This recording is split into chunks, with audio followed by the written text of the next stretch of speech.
seperti kayak emah gitu, kayak sakit mah, nyeri perut dan sebagainya.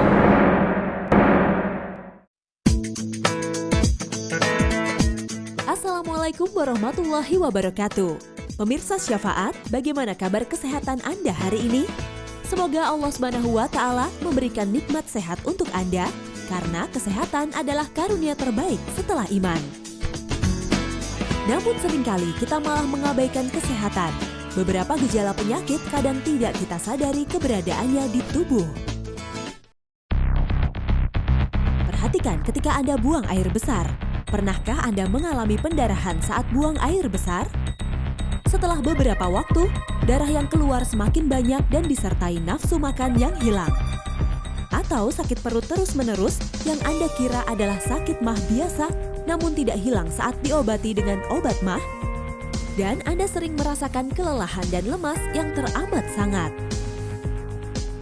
Jika iya, maka berarti hati-hatilah. Mungkin Anda sudah terkena kanker kolon atau kanker usus besar. Menurut Departemen Kesehatan Republik Indonesia tahun 2006, kanker usus besar merupakan kanker ketiga terbanyak di Indonesia. Jumlahnya diperkirakan akan semakin meningkat seiring dengan perubahan pola hidup penduduk Indonesia. Gemar mengkonsumsi makanan cepat saji dan maraknya makanan serta minuman yang menggunakan berbagai bahan pewarna serta pengawet diduga menjadi salah satu penyebab munculnya penyakit ini.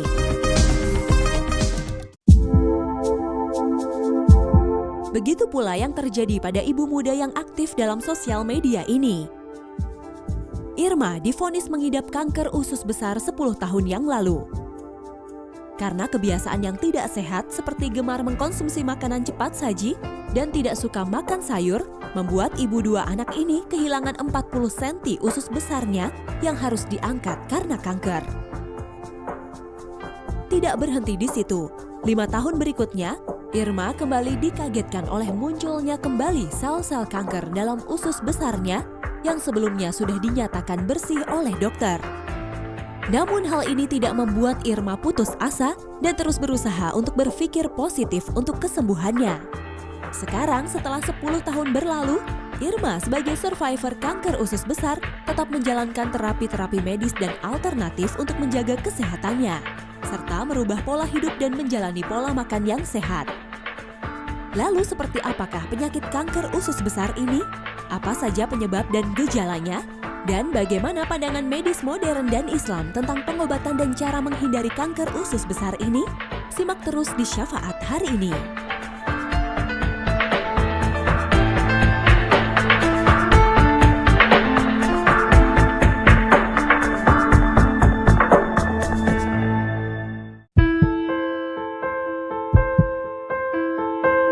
Kanker. Mendengar penyakit ini tentu membuat siapapun menjadi takut. Apalagi, kanker adalah salah satu penyakit yang mematikan di dunia. Berdasarkan data Badan Kesehatan Dunia WHO, pada tahun 2010, angka kematian akibat kanker mencapai 13% atau sekitar 7,4 juta dari semua kematian setiap tahunnya. Kanker adalah penyakit karena kelainan siklus sel, di mana siklus tersebut mengakibatkan sel dapat tumbuh tidak terkendali dan pembelahannya melebihi batas normal.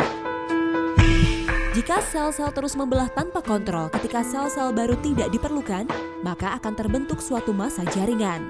Nah, massa dari jaringan ekstra inilah yang disebut tumor. Tumor dibagi menjadi dua jenis, yaitu tumor jinak, yang sel-sel tumornya tidak menyebar ke bagian tubuh yang lain. Jenis tumor ini biasanya dapat diangkat, dan pada banyak kasus, tumor jinak tidak akan tumbuh kembali.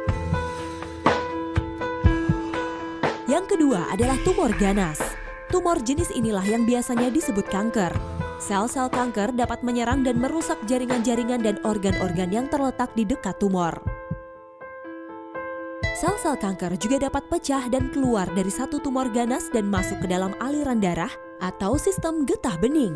Hal ini akan mengakibatkan kanker dari tumor primer menyebar untuk membentuk tumor-tumor baru pada bagian-bagian lain tubuh.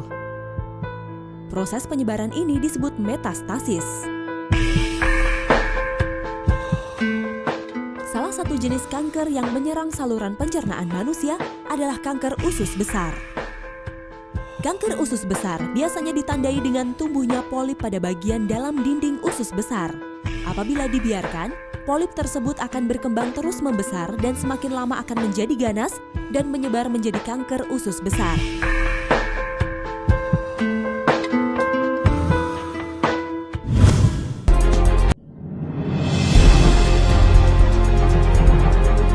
Pada negara-negara maju, kanker usus besar muncul pada usia lanjut, yaitu rata-rata pada usia 60 tahun ke atas.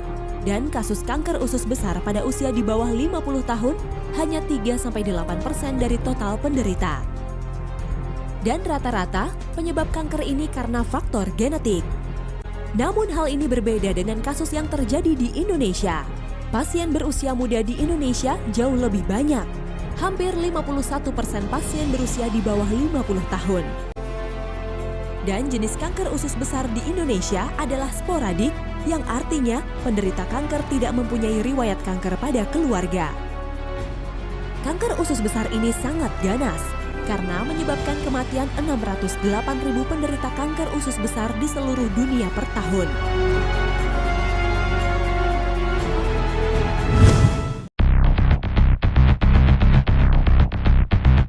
Faktor yang dapat meningkatkan resiko kanker usus besar ada dua. Pertama, faktor resiko yang tidak bisa diubah, yaitu usia di atas 50 tahun, dan faktor genetik atau riwayat penderita polip dan kanker usus besar dalam keluarga. Yang kedua adalah faktor resiko yang disebabkan oleh pola hidup, antara lain kebiasaan mengkonsumsi makanan cepat saji atau makanan-makanan yang tinggi lemak dan kolesterol namun rendah serat.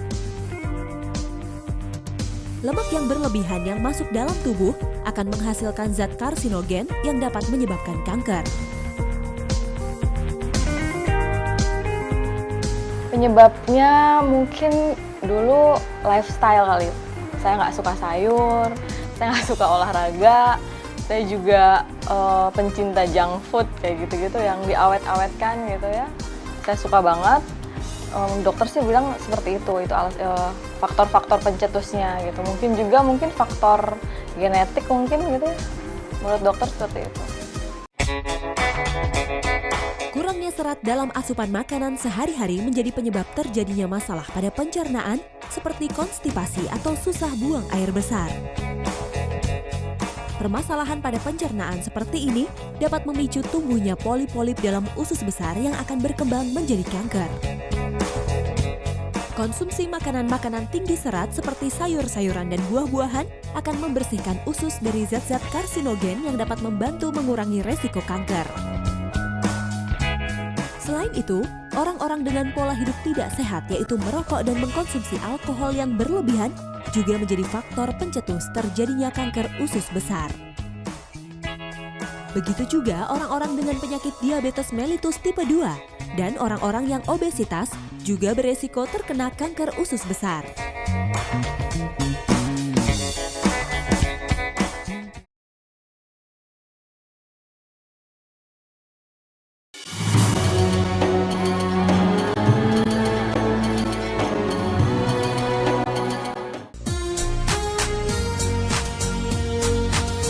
Gejala-gejala yang timbul pada orang yang mengidap kanker usus besar biasanya akan terlihat setelah kanker ini sudah dalam stadium lanjut. Untuk kanker kolorektal, gejala itu biasanya muncul setelah kanker itu lanjut. Jadi sebagian besar pasien-pasien kita datang memang dengan keluhan. Apakah itu pola buang air besarnya berubah dari biasa buang air besar sehari sekali, kemudian jadi lebih sering aisyah mencret, atau sebaliknya jadi sembelit, susah buang air besar, atau juga disertai dengan darah atau lendir. Selain perubahan pada pola buang air besar, tanda yang lain adalah terdapat benjolan di perut dan kadangkala disertai dengan mual dan muntah. Gejala berikutnya adalah turunnya berat badan secara terus-menerus dan drastis, padahal tidak ada yang berubah dengan pola makan. Anemia atau kurang darah juga merupakan gejala penyakit ini. Dan seluruh gejala di atas biasanya muncul saat kanker sudah lanjut. Oleh karena itu, diperlukan deteksi dini untuk mencegah terjadinya kanker usus besar ini.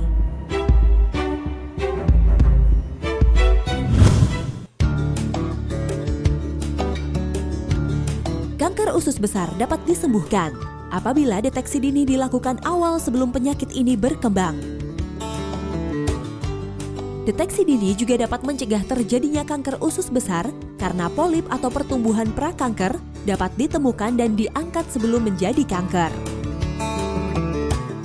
Deteksi dini pada orang sehat yang faktor resikonya sedang sebaiknya dilakukan secara teratur mulai usia 50 tahun. Sedangkan deteksi dini untuk orang yang sehat dengan faktor resiko tinggi sebaiknya dilakukan sebelum umur 50 tahun. Orang-orang dengan faktor resiko tinggi adalah yang mempunyai keluarga yang pernah menderita kanker usus besar. Ada beberapa pemeriksaan untuk mendeteksi dini kanker usus besar. Yang pertama adalah kolonoskopi. Kolonoskopi adalah suatu prosedur di mana dokter memasukkan kamera bertabung panjang yang fleksibel sebesar jari ke dalam anus untuk memeriksa bagian dalam usus besar. Yang paling cost efektif adalah pemeriksaan kolonoskopi. Jadi usus besar ini diteropong dengan alat namanya endoskop. Dan dengan endoskop itu kita bisa melihat kalau sudah mulai timbul benjolan misalnya. Dan sekaligus tidak hanya melihat, bisa mengambilnya. Jadi kalau ada benjolan yang biasa kalau masih kecil, masih jinak ya, dengan endoskop ini kita bisa buang, kita bisa angkat, namanya polipektomi. Dan sekali lagi dengan teknik pembuangan seperti ini kita telah melakukan pencegahan untuk menjadi kanker sasaran.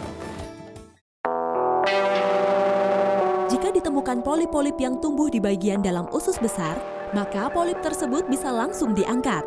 Pengangkatan polip-polip sebelum bersifat kanker dapat mencegah pengembangan menjadi kanker usus besar di masa depan. Deteksi dini berikutnya adalah fecal occult blood test atau FOTB, yaitu mendeteksi adanya darah pada feses dan harus dicari dari mana sumbernya. Atau bisa dilakukan dengan pemeriksaan radiologi dengan sinar X untuk memeriksa kondisi usus.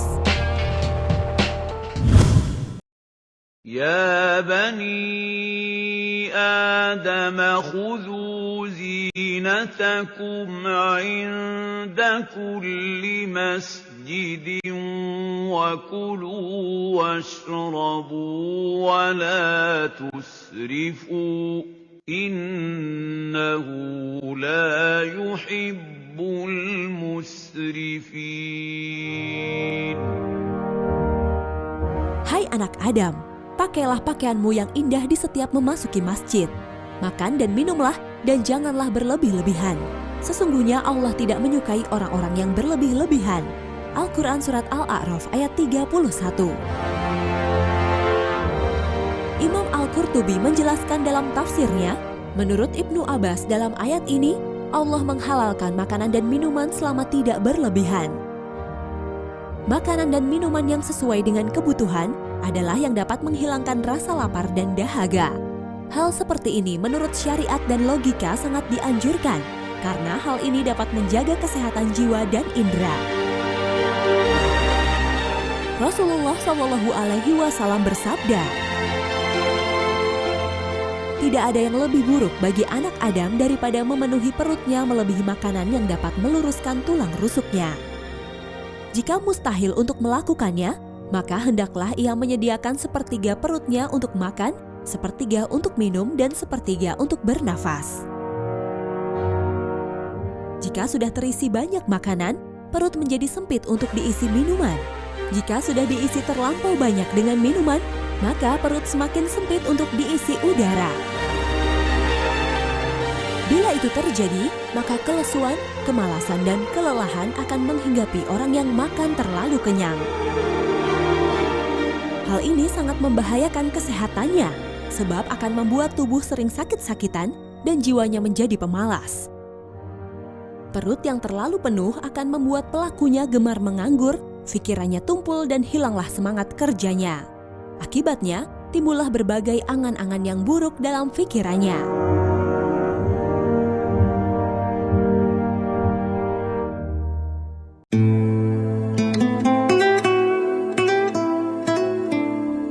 Dalam kaidah Tibun Nabawi, untuk pencegahan dan pengobatan kanker, terdapat 3 macam obat yang dianjurkan, yaitu minyak zaitun, habatus sauda, dan madu. Banyak disebutkan bahwasanya minyak zaitun itu di dalam penelitian di Jepang ataupun di Australia, ya, itu bermanfaat untuk pengobatan beberapa jenis kanker, dan diantaranya yang utama adalah kanker kolon. Bahkan pada kanker payudara dia bisa mengurangi 45% dengan cara mengkonsumsi minyak zaitun 1 sendok makan sehari sekali. Begitu pula dia lebih efektif untuk pengobatan yang berhubungan dengan pencernaan, dia berhubungan dengan lambung, berhubungan dengan usus besar atau kolon. Ya, maka zaitun banyak para ahli, para peneliti yang kemudian merekomendasikan digunakan untuk perawatan, pencegahan ataupun pengobatan kanker kolon, ya. Itu yang pertama. Kemudian yang kedua, habatus sauda. Habatus sauda juga terdapat banyak kandungan di mana minyak habatus sauda itu sendiri juga biasa dimanfaatkan 1 sendok teh, kemudian dikunyah, kemudian ditelan, diminum sehari sekali. Ya, ini juga ya bermanfaat untuk gangguan-gangguan usus besar termasuk kanker kolon atau kanker usus besar. Kemudian selanjutnya juga madu, dan madu juga memiliki beberapa manfaat, ya. Ada asam laktatnya, kemudian dia memiliki kandungan-kandungannya yang lain, yang dimana di dalam hadis pun ternyata madu bermanfaat untuk gangguan-gangguan perut, ya. Dan salah satu gangguan perut di sini adalah kanker kolon, dan pada Tibun Nabawi secara umum kanker kolon tetap disebut sebagai penyakit yang berasal dari perut.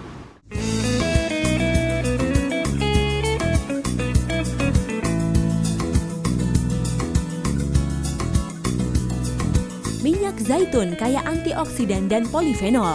Kandungan tersebut akan meregulasi kolesterol dan memiliki efek antiinflamasi, anti pembekuan, dan anti hipertensi. Mengkonsumsi minyak zaitun dapat menghambat pertumbuhan sel kanker dan dapat mengurangi terjadinya kanker dan dapat memperbaiki pencernaan.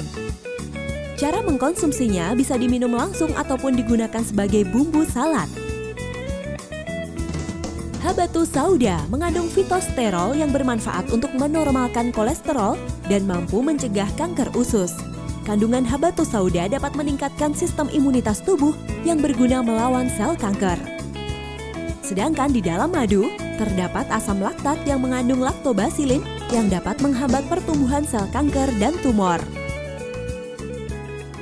Proses sakit itu saya memang fokus utamanya tetap ke medis. Saya tetap menjalani perawatan medis. Tapi saya juga combine dengan perawatan alternatif gitu ya Mbak. Saya juga terapi air jam-jam seperti agama yang saya yakini gitu kan. Doa-doa lah seperti itu. Lalu alternatifnya herbal, saya minum madu, saya minum sempat buah merah dari Papua, lalu kunyit putih, lalu segala macam jamu-jamuan, benalu saya coba semuanya gitu. Saat ini saya mengkonsumsi habatus sauda ya Mbak, habatus sauda, terus olive oil juga saya minum gitu. Terus jus mungkin saya juga minum jus, lalu banyak-banyak air putih, terus berpikir positif aja sih mungkin. Olahraga juga, kebetulan saya pecinta yoga pilates.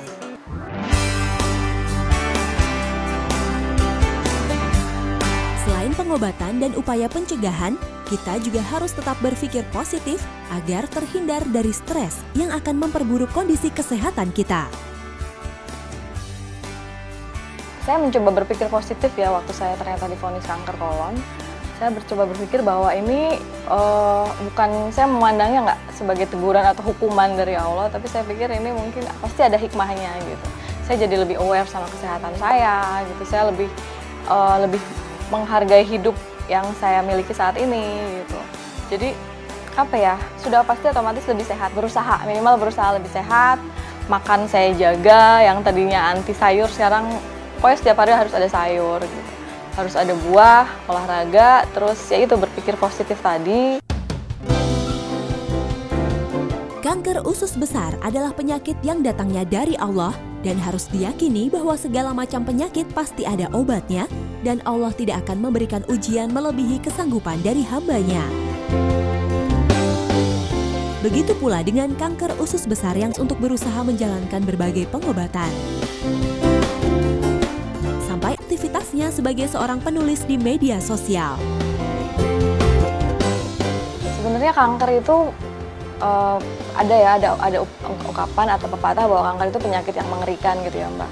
Tapi menurut saya setiap penyakit itu pasti ada obatnya gitu. Yang penting kita ikhtiar, yang penting kita berpikir positif, berbaik sangka sama Allah gitu ya. Dan ikhtiar itu gitu, nggak ada ikhtiar yang istilahnya kalau kita udah berusaha dan sia-sia itu menurut saya nggak ada gitu. Yang penting optimis, semangat berpikir positif.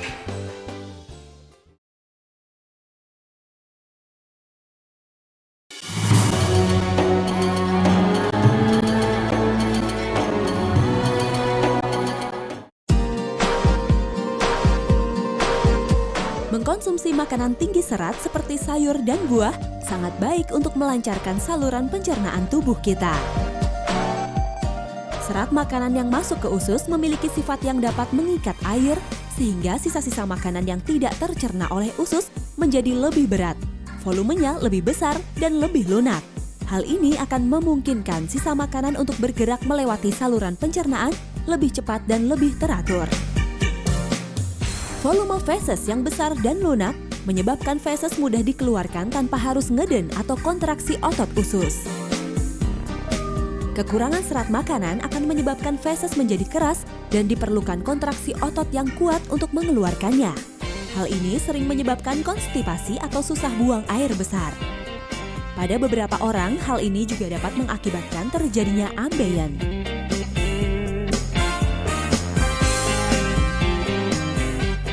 Bila hal ini berlangsung terus-menerus, maka otot menjadi lelah dan lemah dan menyebabkan sisa makanan hasil pencernaan dalam usus besar bergerak sangat lambat. Pergerakan sisa makanan yang lambat ini menyebabkan konsentrasi sisa pencernaan menjadi lebih tinggi dan berada dalam usus besar lebih lama.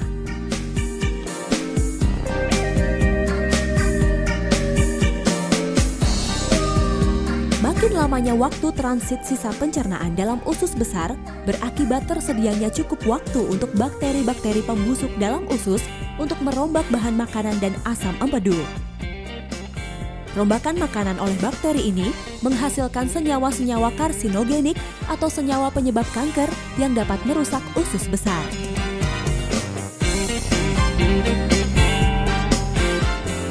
Konsumsi serat makanan dapat mempersingkat waktu transit sisa-sisa pencernaan dalam usus besar.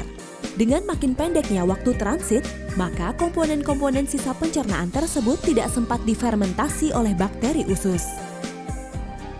Hal ini dapat menghindarkan terbentuknya zat karsinogenik penyebab kanker dan dapat mempersingkat waktu kontak antara zat karsinogenik dengan dinding usus.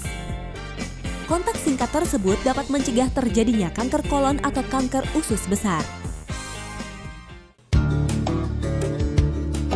Salah satu buah yang baik untuk menghalau zat-zat karsinogen dalam tubuh adalah buah manggis.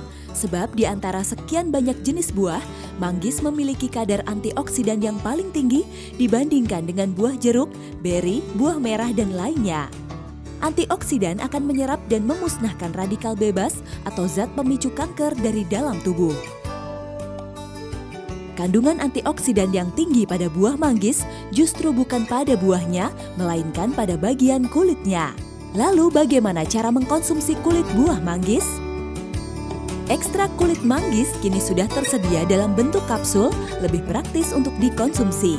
Kulit buah manggis diekstraksi dengan proses yang halal, karena tanpa menggunakan alkohol sama sekali, sehingga aman untuk dikonsumsi. Sudah sejak lama, kulit manggis menjadi perhatian para ahli dan ilmuwan. Penelitian kandungan zat aktif pada kulit buah manggis yang berwarna ungu kemerahan membuktikan adanya zat aktif yang mengandung kekuatan antioksidan dan anti kanker. Senyawa aktif ekstra kulit manggis yakni alfa, beta, dan gamma mangostin memiliki kemampuan untuk membunuh sel kanker usus besar dengan cara meracuni sel kanker. Kalau sudah menjadi kanker, ekstrak kulit manggis juga punya senyawa aktif lain yaitu alfa dan beta mangostin, yaitu terutama alfanya. Dia sebagai antioksidan, ya, karena radikal bebas itu kan nama lain adalah oksidan, jadi sebagai antioksidan. Dia tetap efektif, yaitu pertama dia anti proliferasi. Anti proliferasi itu untuk mencegah penyebaran dari sel kankernya. karena sel kanker punya sifat replikasi atau penggandaan dan invasi menyebar kemana-mana dia. Kemudian dia juga punya fungsi apoptosis, yaitu menginduksi sel kankernya, ya, yaitu alfa mangostin tadi, senyawa aktif dari ekstrak kulit manggis, menginduksi sel kanker menjadi membunuh dirinya sendiri. Gitu. Jadi itu namanya apoptosis. Itu dua fungsi utama dari ekstrak kulit manggis untuk ketika menjadi kankernya. Selain itu dia juga akan merangsang sel kanker itu reaktif ataupun respon dengan kemoterapi. Tidak cuma berkhasiat untuk menyembuhkan kanker, jika dikonsumsi secara rutin, ekstrak kulit manggis juga berfungsi mencegah timbulnya sel kanker dalam tubuh. Zat aktif alfa mangostin yang ada dalam ekstrak kulit manggis memiliki kemampuan menghambat penyebaran polip atau sel tumor dalam usus besar yang merupakan cikal bakal kanker usus besar. Karena ekstrak kulit manggis akan meminimalisir terjadinya migrasi, invasi, bahkan replikasi radikal bebas dalam usus besar menjadi sel kanker. Selain itu, gamma mangostin juga sebagai anti-inflamasi atau anti peradangan untuk mencegah terjadinya polip sebagai awal dari munculnya kanker usus besar. Jadi memang sebelum terjadinya kanker usus besar itu biasanya terjadi polip-polip dulu di usus, ya, di lapisan ususnya. Karena tahap pertama seperti itu. Itu terjadi peradangan karena terjadinya pengikatan dari radikal bebas kepada sel-sel tubuh, ya. Terjadi peradangan, terjadi polip. Nah, fungsi dari ekstrak kulit manggis, senyawa aktifnya yaitu salah satunya gamma mangostin, itu sebagai anti peradangan atau anti inflamasi, ya. Jadi dia mencegah peradangan terjadinya polip tadi, ya. Kalaupun sudah terjadi polip, dia akan mengembalikan ke posisi sel normal lagi. Yaitu dengan cara menguatkan dari sel-sel normal tadi. Gitu. Itu fungsi dari ekstrak kulit manggis khususnya di gamma mangostin.